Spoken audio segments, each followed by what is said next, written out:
Welcome to this episode of Hustle and Pro. I'm your host, Kelly Walker, and today we're talking to Karlina Sample. Karlina is a former collegiate athlete and also from Frisco. Welcome to the show. Thank you for having me. Well, thanks for coming. Okay, there's a lot. So I've only known you for a short time, but when I was researching you, I'm like, okay, we've got so much to talk about. So just kind of overall, your sport, your college sport that you went to go play school for is soccer, right? But I know that you did other things. So rewind a little bit and tell me about like you and your multi-sports kind of growing up, your sports outlook. Oh, wow. Okay. We are going back. Okay. Soccer was the sport that I stuck with the longest. I tried basketball and track as well. I did volleyball in middle school. You know, you're young trying to get into all the sports that you can, but I don't know. I think I stayed consistent with soccer. I think the three sports I stayed longest with were basketball, track, and soccer.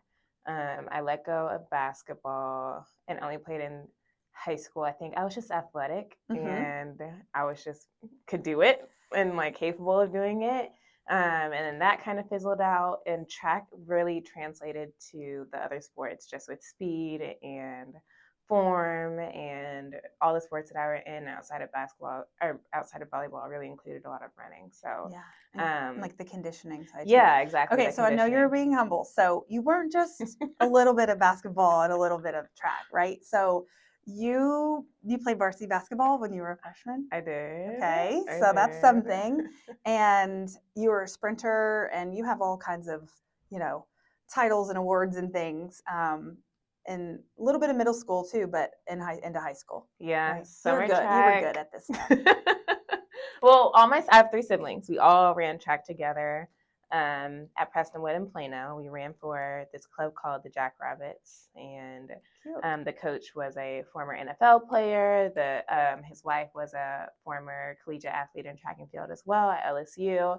And they were a tight-knit family, and just the group and the team felt like family and friends, and just built a lot of camaraderie. And so, yeah, we did do well at a young age. Like, we were in Junior Olympics a couple of times. I think the events that I stuck with and enjoyed running were the 200 and 400, and then I would do some relays outside of that. But I think soccer I enjoyed the longest because I enjoyed the challenge of a ball being at your feet versus in your hands, and how like abnormal that was, and just the technicalities and the concentration and the focus and like a little bit of multitasking that it took to actually play. So I think I enjoyed that piece of the art of the challenge part. It's unpredictable compared to sprinting and it is unpredictable. It's very you have to be thinking on your toes. True. Okay, let's talk a little bit about soccer in high school. Did you play? You played for you. Tell me about your club versus school, if you even did both. Yeah, I did both. Okay. So I went through. I'll start with school. I played at Frisco High my freshman year. Was it just my freshman year, and then Reedy got built, and I was rezoned to Reedy. But I didn't play soccer at Reedy. I played basketball at Reedy, and I didn't play basketball at Frisco High, which is interesting. Okay. Yeah. So, but Frisco, I really enjoyed playing high school soccer because all the girls there, we played club outside of the school. So we were all like just really good. Yeah. And so I think we made it to a couple rounds into state that first year. 5th round of the playoffs? Playoffs. Yeah. Again, varsity as a freshman and 5th round into the playoffs. Yes. Not bad. Yeah. So that was a really fun year. Got really close to the girls and Coach Laris as well. I still talk to her now. And then club-wise, I went through a couple of them. I started with Liverpool. Then I went to FC Dallas, and then I went back to Liverpool, I think. And at that point, I think Solar was in the process of buying out, or some kind of collaboration between Solar and Liverpool. And so for a year, I was dual rostering for my coach that was coaching me on Liverpool that eventually went under Solar, and then my new coach was Solar. So I was like playing twice as many games, twice as many teammates and coaches, and it was really a lot. And then I only did that for a year, and then I stuck with Solar Soccer Club until I graduated through high school. Did you follow the same coach around all those clubs though? I had a couple of coaches I'm trying to remember. I went with like Chris Polpanek at Liverpool, Aaron Pratt and Chris Pratt, FC Dallas. The longest coach I stayed with was Adrian Solka with Solar Soccer Club. He just had a good resume. Yeah. He was winning. He coached both the girls and boys side. So sometimes I'd practice with the men's team. Sometimes I'd practice up with the teams. Like he was just flexible in allowing us. That's nice to exposure. Kind of play. Yeah, it was. It was. You had a good run there. I wrote down 3 regional titles, best 11 in 2016, ECNL U16s, and national playoffs. Yeah. What do you remember? Like, what's like your looking back? I mean, it's not that long ago, but you're running on 10 years now. Forever ago. I know. What do you like look back and think about your solar days, your club days? It was fun. Like it was. I think that was the most fun that I had playing soccer. That was the most winning I'd ever experienced.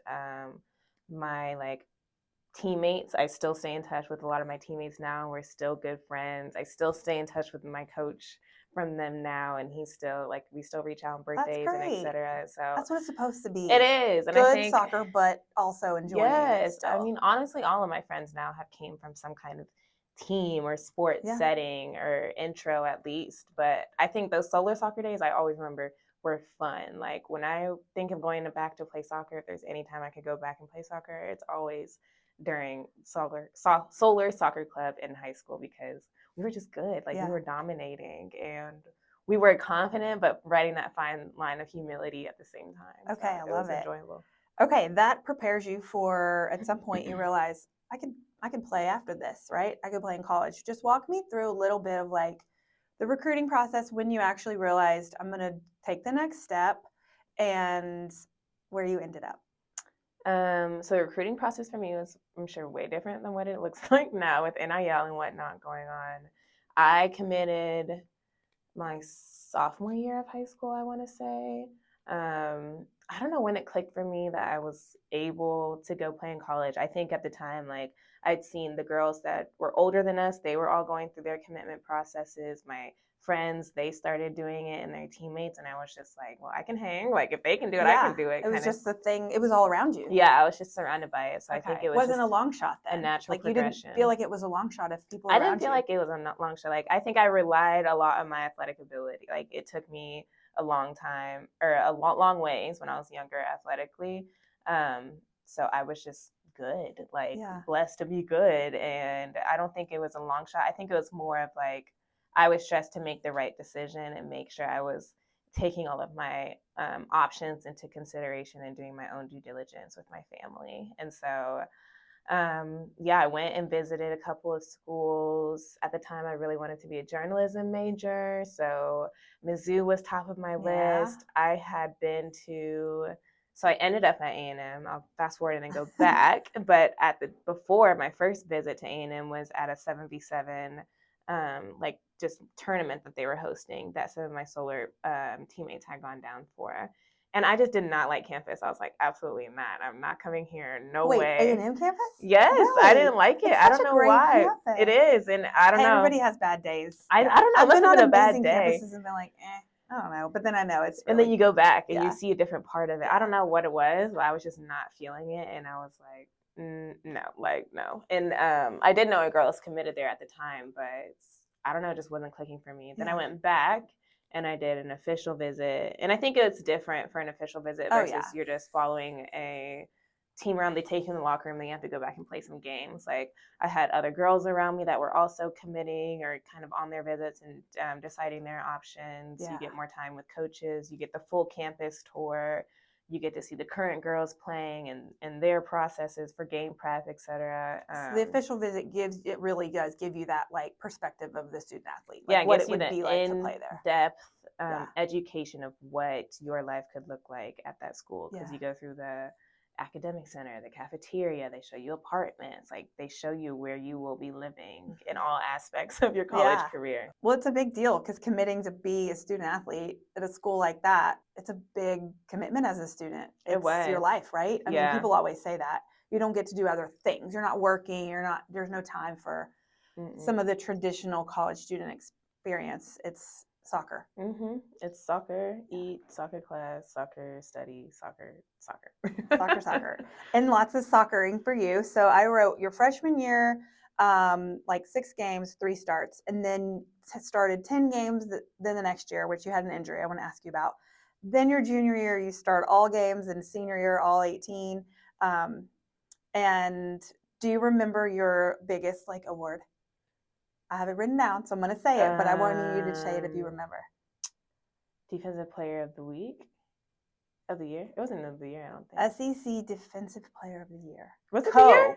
Co. Oh, it was Co. It was Co. me and Jimena.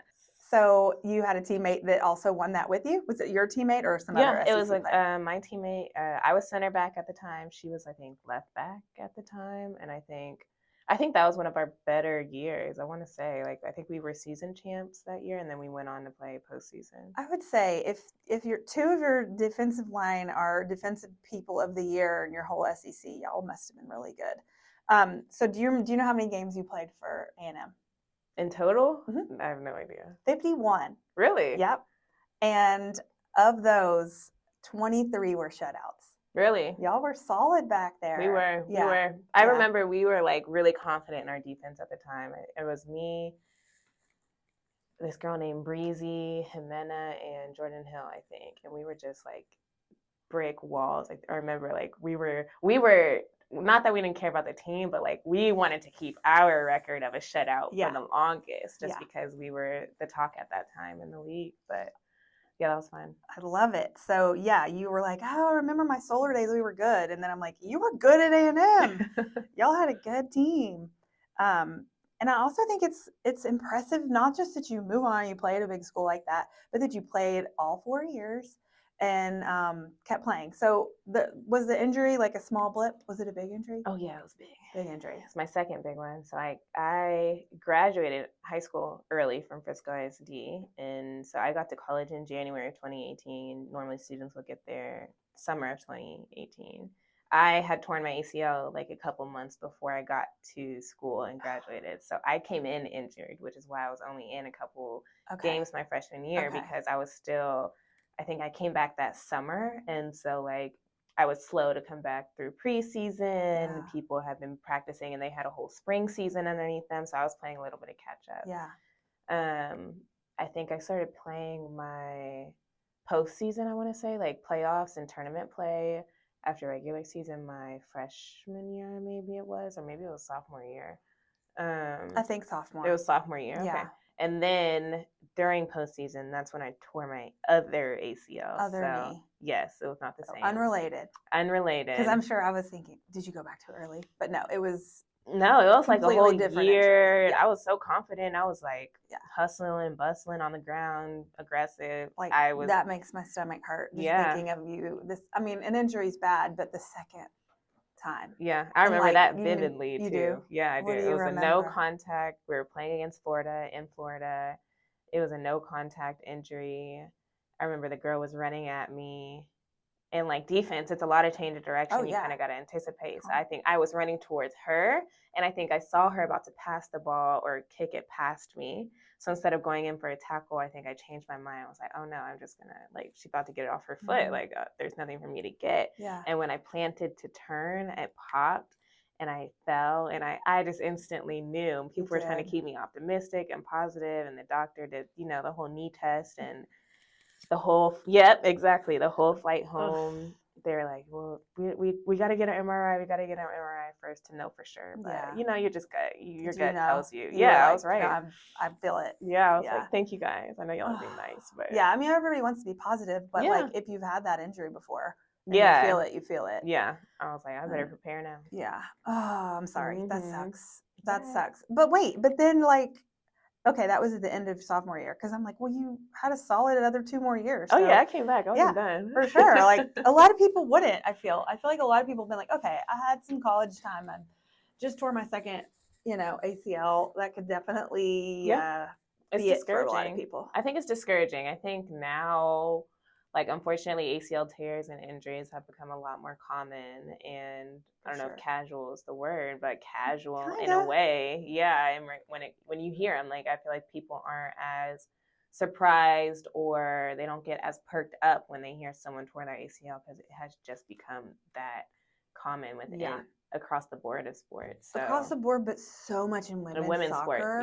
Sports, it's wild how much in women's sports. Women's soccer, been a lot. So I thought 2 was like a lot because I had just came back. I had a great season.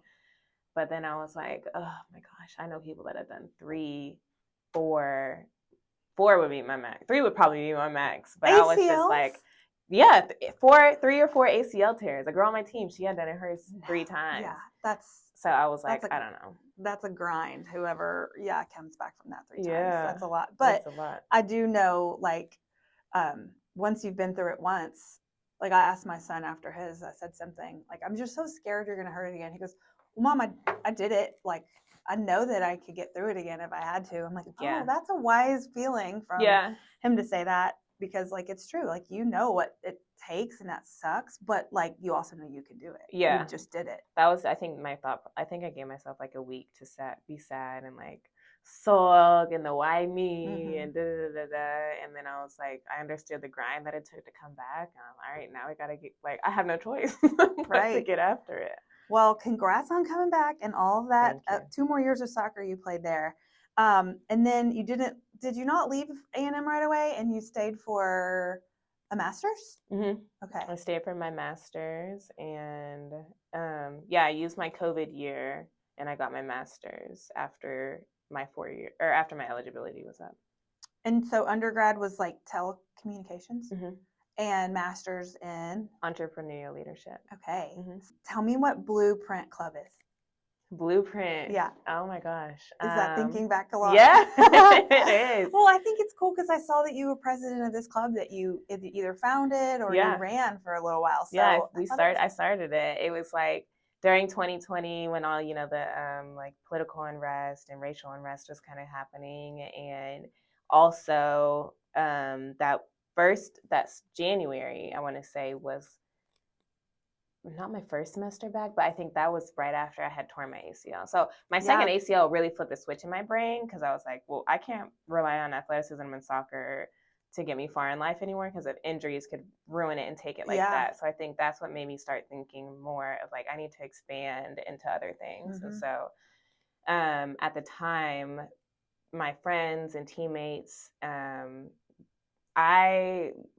we would all connect in the cafeteria, but I felt like there wasn't any athletic club at the time that would allow people of color, teammates of color, to kind of connect in their own space, because we are student athletes. We have unique schedules. We're not able to go on campus and all the time and go to those organizational meetings that are already for the clubs that are already established and offered those for everybody else. Yeah. Exactly. Because sometimes our schedules just wouldn't align. And so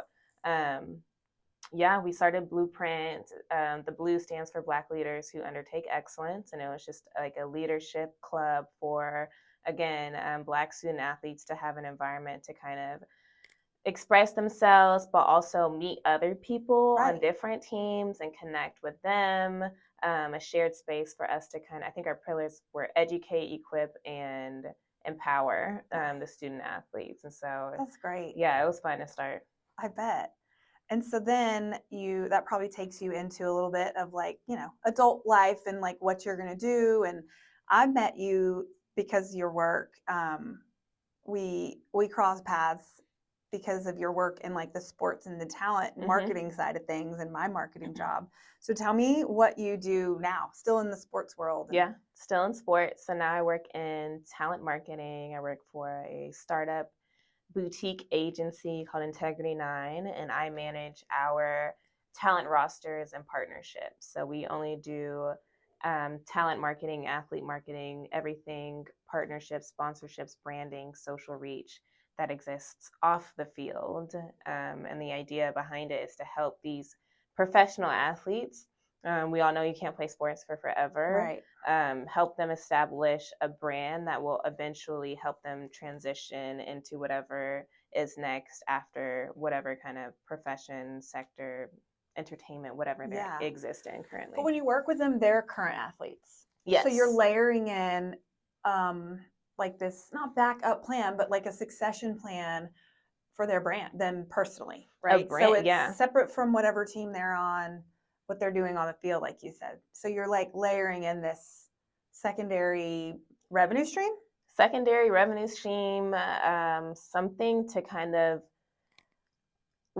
I feel athletes now, they want to be known for more than athletes. Like you see a lot of athletes getting into music, into entertainment, into fashion, walking fashion weeks and designing different things. And so if those are all building their brands in a way, they may not know it. They might know it. They might not, but they're paying attention, right? Yeah, they're paying attention. And so it's kind of a second layer to their athletic career. So think of it less like as a professional athlete, you automatically have a platform because you're just on this different elite level of sports that a lot of people can't make it to. So that's the platform. We try to maximize the platform that you have while you have it, so that when it is time to transition, you have another platform that you've spent this time building over the past couple of years of however long you've existed in that career or sport that you've been playing since you've been little. Yeah. And now you can use your brand so people can still know you from that sport, but they might not still know you as an athlete. But maybe you're transitioning into fashion and people know you as, oh, Kelly used to be a women's basketball player, and now you can use those past experiences and to impact your future ones. I was a women's basketball player in 7th grade. Okay. Eighth, maybe as well. 8th, yeah. Knee injury, but yeah, not basketball was not my thing. I also wrote down that you work with Olympic athletes. Is that true? Yeah. Yeah. We do. We work with 5 track and field Olympic athletes. Nice. Mm-hmm. Oh, that goes back to your. It is a little bit of a throwback. Days. It is a little bit of a throwback. Full and now circle. I love watching them on when they're competing in their meets. I don't understand the training because I'm not a professional track and field athlete, but I understand like the grind that it takes. And I think from being a former student athlete, it also helps me understand these professional athletes and how they think when it comes to, yes, they want to do partnerships and build their brand, but they also have a job to do. And I think people kind of forget that they're also people too sometimes. So sometimes you just don't feel like doing anything, whether it's an off day or after practice. You don't feel like talking to anyone. You don't want to hop on a call. You don't want to make a caption. You don't want to take photos. And so just like trying do the other work after you just did your work. Yeah. And so I think it's important to understand that piece of their mentality and how it plays into their professional careers. I love it. I love how it's all kind of wrapped up in your childhood sports, your high school experience, your college experience at A&M, and now it's what you do for work and help other athletes thrive. Yeah, it's fun. I always knew I wanted to work in sports. I didn't know I'd be doing this specifically in sports. Well, it didn't exist always. Yeah, this is a really a very modern way of marketing athletes. Yeah, really it definitely still is. evolving. It definitely is. It's like we always kind of compare it to sales, like partnership sales, but you are selling on behalf of an athlete versus selling on behalf of a property. And a lot of athletes will have multiple brands that they work with in different categories or sectors. And just the fact that or uniform patches, whether you're a golf athlete or a track and field athlete, you're wearing while you're playing. What you're wearing while you're playing and how many eyes are getting on it. Exactly. And so all these things are inventory, whether it's a t-shirt or a patch on your shirt or a logo on your shoe bag or something that you have to carry while you're walking into the tunnels for pictures. Like that's all inventory that you can sell. Yeah. And these athletes, they get paid to do it. That's cool. Yeah. That's great. I love it. Do you love it? This work? I do love it. I think it's I've always been a people person. I feel like I'm always someone that I have no problem talking to people and getting along with them. And so I think it's a good mixture of who I am personally and my personal values as a person and individual, but also my passions in a way, just growing up in sports and loving to meet new people and build a community. Yeah. So I think it's a good mixture of both. When I first met you and found out you played soccer at A&M, I was like, oh my gosh, do you know Reagan, Emmett Smith's daughter? Oh, Reagan yeah, Smith? yeah, and yeah. Yes. And I got so excited. And then I don't know her. I just think that's cool because I love Emmett Smith. And then I also, did you play with Jaden Shaw? Against Jaden Shaw or no Jaden Shaw? I don't know if she remembers me, but I remember Jane and Shaw when she was little. Like, we You're played. much older than her, or same? I'm not much older than her. I don't know how old she is. I I'm just older than assumed her. y'all were that same. I thought y'all were that same. I'm a couple years older than Okay. her. She's from Frisco. She played with Solar, I want to say. Okay. But not like on your team. No, we weren't on the same team, but we trained with the same coach sometimes. Yeah. And we trained with the same futsal coach. So I went through a futsal phase, and that was my first time seeing her. And she was playing futsal like in international tournaments. And I remember our coach at the time, was telling me like, this girl's legit. And so I don't even know if she knows, but I was looking at her sometimes when I was playing, just to see and learn from her, even though she's younger than me, because that girl can play. Like, she's so technical and quick on her feet. And I was impressed when she was younger. So now seeing her do great things, I think she's in the NWSL championship now with the Gotham. So yeah, she's doing big things. She's doing great. Yeah. No, I think I saw maybe on your social or something that y'all cross paths or mutuals or something. I was like, man, that's so that's a blast from the past, because I remember we would practice at the field house, and they'd put those nets up, and we would be on the basketball courts playing futsal in our indoor shoes. Oh yeah, futsal in there. Well, I played soccer a little bit after high school and just for fun, and I love watching it. I'm a huge fan. So I wanted to talk to you and hear about your career. So thank you for coming. Of course. And letting us, peek into your soccer career. So thanks for joining us for this episode of Hustle and Pro. Subscribe on YouTube and check us out on Instagram, and we'll see you next episode.